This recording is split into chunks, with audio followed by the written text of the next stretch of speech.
Un cordial saludo para todos ustedes. Nos complace muchísimo estar nuevamente aquí en estos estudios de Televid para dedicarle unos minutos a que hablemos de las virtudes, de esas virtudes, esos hábitos que nos permiten vivir en sociedad. No me canso de darle las gracias a todos por permitirnos entrar a sus hogares, a sus espacios, a sus casas. Cada domingo, cada martes, cada tanto, vamos haciendo una pausa en esta programación cotidiana del canal para hablarles a ustedes, para conversar con ustedes y con un invitado sobre alguna de esas virtudes que hemos formado desde pequeños o que aún seguimos formando. Y hemos dedicado cada programa a una virtud. Pero imagínense que cuando estaba preparando este programa con mi invitado me dijo, no, yo no quiero hablar de una sola virtud, porque para mí esas virtudes de las que quiero hablar siempre van concatenadas, siempre van articuladas, siempre van unidas, no se da la una sin la otra. Y yo, que soy flexible con mis invitados, le dije, por supuesto, hagámoslo como usted quiera. Y entonces él nos va a hablar de tres virtudes emparentadas: la disciplina, el orden y la constancia. Y para hablar de esas virtudes, pues ¿quién más que un educador? Se trata de Gerardo Posada, a quien le doy la bienvenida. Gerardo, bienvenido. ¿Cómo estás, Jenny? Un saludo para todos los televidentes. Sí, yo creo que en la vida uno forma el carácter muy de la mano de sus familias, de sus antepasados. Me acuerdo de mis tatarabuelos, José María Velázquez, que fundó cerca de San Pedro, hizo una iglesia, y las referencias que tengo era una persona muy disciplinada, muy ordenada, muy constante. Luego mi bisabuelo, que fundó, Esteban Velázquez, el pueblo donde yo nací, San José de la Montaña, igual una persona con una disciplina impresionante, pero también muy querida. Y luego mis padres, Gerardo y Alicia, en mi casa somos 17 hermanos, pues eso es toda una empresa. Tengo recuerdos muy gratos de esa disciplina, de esa voluntad, de esa constancia para sacar semejante empresa adelante de 17 hijos. Y también pues uno va marcando eso en la vida, en su familia. Entonces efectivamente estas tres virtudes lo marcan a uno. La sociología habla de diferentes tipos de culturas. Creo que pertenezco a lo que se llama cultura posfigurada, es decir, una cultura en la cual los padres lo marcan mucho a uno. ¿Sí? Bueno, antes de que empecemos entonces a hablar en forma de las virtudes, contémosle un poco a las y los televidentes quién es Gerardo Posada. Bueno, en primer lugar soy un padre de familia, casado con Laura hace 45 años, tenemos 8 hijos, 7 vivos y ya uno en el cielo, una niña en el cielo. Y también ha sido un reto enorme y soy educador desde hace 50 años. Este es mi año 50 en educación. Mira, qué interesante. Me ha tocado estar ayudando a fundar unos 15 entidades educativas y la última fue el Colegio Canadiense, que lo iniciamos ya ¿hace va a cuánto, ser Gerardo? 20 años. ¿20 años? Sí. Precisamente el Colegio Canadiense, escuchamos unas noticias en estos días que se habían destacado en una competencia internacional de robótica. Cuéntanos un poco de eso. Sí, es decir, el Colegio Canadiense tiene como varios elementos que creemos hacen feliz a una persona de este siglo y lo hacen feliz y lo hacen una persona muy exitosa. La formación del ser, la internacionalización, el colegio tiene diploma de Colombia y diploma de Canadá, el tema de emprendimiento con los diferentes tipos de inteligencia y entre ellas el emprendimiento tecnológico. Allí en el Colegio Canadiense la robótica, la programación y la inteligencia artificial son curriculares, los trabajamos muchísimo y cada año vamos a Corea del Sur al Campeonato Mundial de Robótica. Fue una sorpresa enorme que sacamos medalla de oro con 3 estudiantes, es decir, ganarle a Israel, ganarle a todos estos países asiáticos, al mismo Corea, es muy difícil y les ganamos. Entonces, para el colegio, para Antioquia, para Colombia, me parece que ha sido muy destacado y así lo ha hecho pues, la prensa, la radio, la televisión, lo han hecho como un acontecimiento bastante interesante, ¿no? Bueno, Gerardo, y ya entrando en materia, lo que nos toca, lo que venimos, como dicen nuestros abuelos, ¿qué es la disciplina? ¿Qué es el orden? ¿Y qué es la constancia? ¿Y por qué tienen que estar relacionadas esas virtudes? Sí, yo digo que estas 10 virtudes generan en una persona, en primer lugar, felicidad.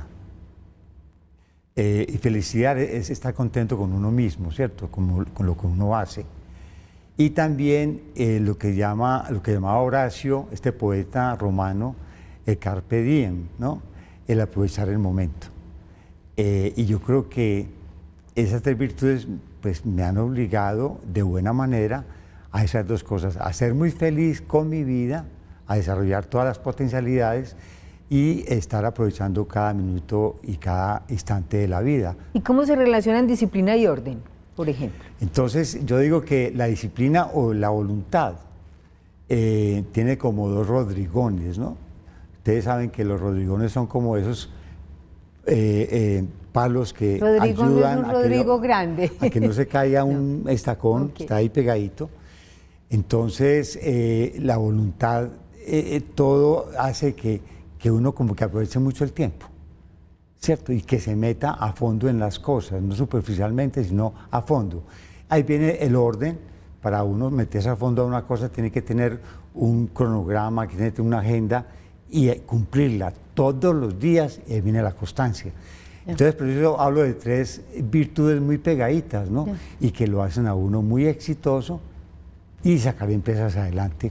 ¿Y cómo afecta la vida en sociedad? ¿Cómo nos está afectando, le afecta a una sociedad que se trabaje o no, que se vivan o no estas virtudes? Yo creo que estas virtudes te ayudan a construir, Jenny, el proyecto de vida. Es muy difícil para una persona construir proyecto de vida sin estas 3 virtudes. ¿Y qué es un proyecto de vida? Tiene como 5 elementos. En primer lugar, el amor. Es decir, un proyecto de vida sin amor, no. Y en primer lugar, el amor a Dios. Me parece a mí que es muy importante marcar esto, ¿no? Santa Clara de Asís decía una frase que a mí me ha ayudado mucho para toda la vida. Ella decía, el único error que se puede cometer en esta vida es no gastarse por Dios. Entonces, el amor a Dios es muy importante, y yo creo que todos nos tenemos que gastar en eso, ¿no? En segundo lugar, el amor al cónyuge. El matrimonio no es fácil. Nosotros estamos cumpliendo 45 años de casados y ha sido una lucha, unas veces fácil, otras veces difícil, ¿no? A mí me da mucha risa una frase que decía Lord Byron, este poeta inglés. Él decía, es mejor o más fácil morir por una mujer que vivir con ella, ¿no? Decía Lord Byron, ¿no? Y yo creo que es un poquitico exagerado, pero tiene su certeza. Es decir, convivir no es nada fácil. Es todo un proyecto de vida y cuando empiezan a nacer los hijos, pues entender a cada uno, orientarlo a cada uno, exigirle es todo un reto, ¿no? Y así en los demás amores que se van teniendo en esta tierra, ¿no? Pero si bien tú hablas de esas virtudes y la importancia, uno a veces siente que estamos en una sociedad desordenada, en una sociedad impulsiva, inconstante, la gente tira la toalla, nosotros lo vemos con los jóvenes profesionales a la primera dificultad, se van de los trabajos, no hay mucha constancia. ¿Crees que a esta sociedad le está faltando esas virtudes? Sí, y ahí engarzo con el segundo ingrediente del proyecto de vida, que es el trabajo. Ya. Sí, porque precisamente para eso se necesita, para tú desarrollar un trabajo en la vida, lo tienes que hacer con perfección y tienes que gastarte en tu pasión. Yo creo que a muchas personas les pasa que van abandonando las cosas porque no están como pegados de lo que les apasiona y hacen alguna cosa porque da plata o porque les dijeron, pero no porque realmente están enamorados de ello, ¿no? Entonces, ese segundo elemento del proyecto de vida, el trabajo, es muy importante, hacerlo con tesón, cuando se tiene ganas y cuando no se tiene ganas, y muy constante y muy ordenado a su vez. Eso ha sido, digamos, como revisando mi vida, como buena parte de la ayuda tan grande que me ha dado ese sentido de tratar de los momentos fáciles y difíciles, perseverar y seguir para adelante, ¿no? ¿De acuerdo? Pegado a eso te quería preguntar, en el día a día, porque es que a veces uno ser pues ordenado en el trabajo te lo exige, y constante si necesitas trabajar, si necesitas graduarte, casi que por obligación lo haces. Pero en el día a día, con alegría y con felicidad, ¿cómo podemos cultivar estas virtudes? Con el tercer ingrediente del proyecto de vida, por ejemplo, en las amistades, ¿no? ¿De acuerdo? Es muy importante uno cultivar los amigos. Casi nadie le pone mucho cuidado a ese tema, pero es que la vida sola es muy difícil, ¿no?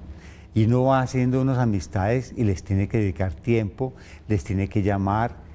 El tiempo es el elemento más escaso que tenemos todos los humanos, sí, lo más escaso. Uno negocia cualquier cosa menos el tiempo, ¿de acuerdo?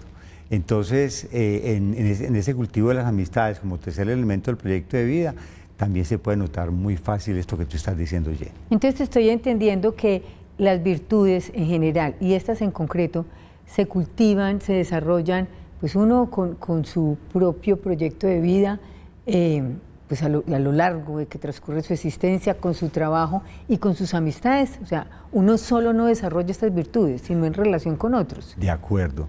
Y también te ayuda mucho la cultura que vas generando en tu vida como cuarto elemento del proyecto.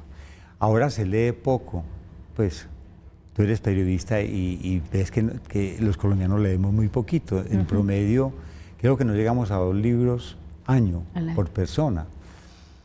Otras culturas, por ejemplo, no sé, los franceses leen muchísimo, los españoles también. Y uno en un año se puede llegar a leer hasta 50 libros, pues ese es el promedio que yo hago en un año, aprovechando el minuto. Y esa cultura te va enriqueciendo, te va enamorando más, te va dando pie para hablar con otras personas, te va potencializando tu profesión, te va ordenando y te va actualizando, te va dinamizando, ¿no?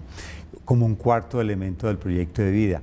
Me falta el último, bueno, que algunos lo ubican, algunos teóricos del proyecto de vida, pero ahí lo coloco, y es el deporte. Es decir, somos muy conscientes de que el deporte te da una cantidad de elementos para la vida: equilibrio, disciplina, armonía, constancia. Orden. Entonces, también. es decir, yo trato de que todos los días no me falten mis 10 kilómetros de trote, ¿cierto? Y eso me da mucha fortaleza y me mantiene joven. Parece mentira, pero el deporte te mantiene joven. Antes jugaba fútbol con mis hijos, pues obviamente ya una lesión jugando fútbol ya no se puede, pero el trote bien hecho te mantiene muy bien. O lo hago por la mañana tempranito a las 4 de la mañana o en la tarde cuando llego del trabajo. Entonces esos 5 elementos necesitan voluntad para hacerlos bien, constancia y orden, para que no puedas estar interrumpiendo como todos esos elementos dentro de tu trabajo. ¿Y qué podemos hacer para formar a nuestros hijos, a nuestros sobrinos, a nuestros nietos en estas virtudes sin ser cantaletosos, sin que, ya vienen a decirme que sea ordenado, ya vienen a decirme que la disciplina, o sea, que esa formación en esas virtudes no les suene algo pesado, sobre todo a los jóvenes? Sí, es decir, la cantaleta de poco sirve, que era en buena parte lo que pasó de moda, ¿cierto? Antes se utilizaba mucho la cantaleta. A mí me sirve mucho el ejemplo, ¿sí? Yo, por ejemplo, veo que mis hijos hacen deporte porque han visto el ejemplo, ¿no? Leen porque me ven leer, trabajan intensamente porque ven que Laura y yo hemos sido muy intensos en el trabajo. Igual tenemos amistades, los invitamos a comer, van a la casa, salimos. Entonces el ejemplo es muy importante. Yo creo que es lo primero. Cuando falta el ejemplo, falta todo, ¿no? De manera que ese elemento es fundamental como uno como educador también, ¿no? Gerardo, y aprovechando pues que estás aquí como educador, ¿cuál es el reto más grande que tienen los educadores hoy en día en Colombia? Es decir, yo pienso que ser buenos ejemplos para los estudiantes. Estos días hemos celebrado pues un acontecimiento en el colegio muy importante, y realmente uno veía a esos estudiantes mayores de 12, de 11, y los chiquitos, ¿no? Como tan queridos, como tan contentos, y es porque ven en los 102 educadores que hay en el Colegio Canadiense y en todas las personas, los administrativos también, un ejemplo de vida, una lucha por vivir bien, por quién imitar, ¿no? Yo creo que es muy importante. Los educadores hemos perdido muchas veces eso y cuando tú vas a un colegio, muchas veces no sabes si estás delante de un estudiante o del profesor. El profesor tiene que marcarse, tiene que estar bien presentadito, tiene que hablar bien, tiene que expresarse bien, tiene que dar buenos consejos, buenos elementos, ¿no? Eso es fundamental en las entidades educativas en este momento. Entonces, ¿cómo hacen los profesores para formarse mejor y hacerlo mejor? A mí me parece que mucha gente está en educación porque se está escampando. Cuando uno tiene real vocación por la educación, lee todos los días, se perfecciona, prepara sus temas, trata de botar las fichitas, no utilizar las mismas cada año y renovarse, ¿no? Ir a congresos, estar interactuando con otras entidades educativas. Es muy importante. Nosotros, por ejemplo, en el Colegio Canadiense hacemos en octubre, en lo que se llama Semana Uribe, un congreso de educación y traemos personajes de todo Colombia y de fuera del país y los primeros asistentes son nuestros educadores. Están 3 días en un congreso y se van renovando y lo agradecen mucho. Entonces yo creo que también cada institución educativa debe marcarse unas pautas para formar a su gente y ayudarles. Igual, cuando tú vas a dar un regalo, dar un buen libro. En el colegio lo utilizamos mucho. En vez de dar una ancheta o alguna cosa, un buen libro. Y la gente se va enamorando de la lectura y volvemos a leer. Y para los papás, ¿cuál es el reto grande ahorita? Tú que tienes pues ya 6 nietos, el 7º viene en camino, y los papás que nos están viendo, ¿qué consejo les podrías dar para formar esa voluntad en sus hijos? Es decir, que no nos resignemos a generar o crear hijos mediocres, ¿de acuerdo? A mí me impresiona mucho, hay veces colegios que dicen que los niños aprenden jugando y los papás se tragan ese cuento. No, uno no aprende jugando, uno aprende estudiando, uno aprende esforzándose en la vida, también jugando. No digo que no es un elemento importante, pero es fundamental dar conocimiento, enseñar a aprender, enseñar a pensar, enseñar idiomas, enseñar sobre la pasión de cada estudiante. En la medida que en el colegio, por ejemplo, los estudiantes van avanzando, nosotros les damos más de lo que más les gusta, porque uno es inteligente de diferentes maneras. Puede ser matemáticas, o puede ser ciencias, o puede ser humanísticas, o puede ser comercio, o deportes, ¿de acuerdo? Entonces es como ir enriqueciendo esa parte y que los papás desde los hogares ayuden.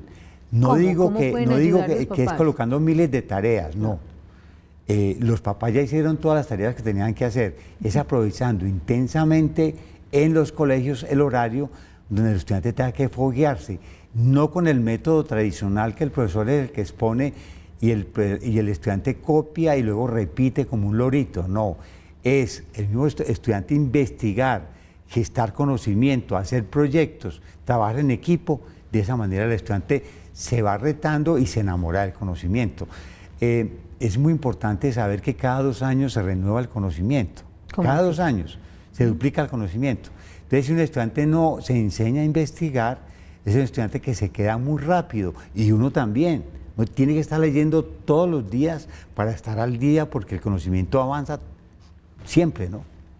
Parecería ser que entonces el conocimiento, que además viene muy acompañado en la tecnología, ¿le está haciendo más fácil la vida a los estudiantes y a los trabajadores, a los profesores, o no? Es decir, la tecnología es una cosa buena. ¿Cómo no va a ser buena? Tú coges un celular y ahí tienes toda la información. En mi época nos tocaba salir para la biblioteca de la Universidad de Antioquia un domingo o para cualquier biblioteca.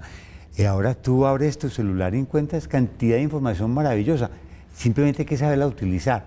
Y también hay una competencia que es muy importante formar en los estudiantes y las familias, el pensamiento crítico.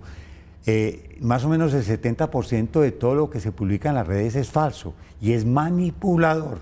Entonces a los niños, a los jóvenes, hay que enseñarlos a ver qué es lo falso, qué es lo verdadero, porque, repito, manipulan muchas ideologías.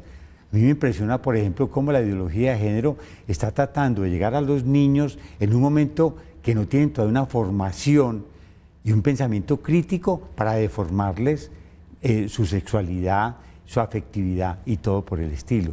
Si los padres de familia y los educadores no estamos al tanto, pues van logrando este objetivo y van distorsionando el género de las personas, ¿no? Ese es un ejemplo, pero así hay muchas cosas. Bueno, como ustedes se dieron cuenta en estos minutos que conversamos con Gerardo Posada, hay todo un material para trabajar con nuestros hijos, con nuestros nietos, con las personas que nos rodean. La disciplina, el orden y la constancia influyen en la vida en sociedad. Nos permiten a unos y otros respetarnos, pero a unos y otros cumplir lo que Gerardo nos ha invitado a hacer, y es ese proyecto de vida. ¿Cuál es tu proyecto de vida? Yo me lo pregunto ahora, Gerardo. ¿Cuál es mi proyecto de vida? Siempre estar renovado, siempre sentirse uno como si fuera el primer día iniciando esta propuesta de su crecimiento personal.